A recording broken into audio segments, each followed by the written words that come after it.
Na rantsa da girman Allah dan tani a raba Najeriya kawai kudu daban arewa daban. Saboda yanzu fa yunwa fa ake fa a Najeriya nan fa. Wai ina gaya ma mutumi na akwai fa gidan fa da yanzu fa ruwan dan wake fa ake siya ana ci fa. Haba. Wallahi waka nake kwana hede gari. Subhanallah. Amma ƙarya kake yi ran wani ba na ganka da abinci da daddare ba ka hana ni aikin banza aikin wafi.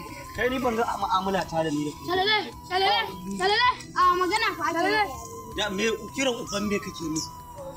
A kai wani musiba kake ne. Gani. Menene? Ka ga wani musiba kake ne. Yunwa ce. Ba wani abinci ne. A'a haka. In ci? To alhamdulillah. Ina daidai fa. Wata me? A haɗe ta. In dai da abinci. In dai da abinci. To ai harka alhamdulillah. Kai yaran fa. Kai. Ne ga duk kun zauna a gurin. Wannan muke.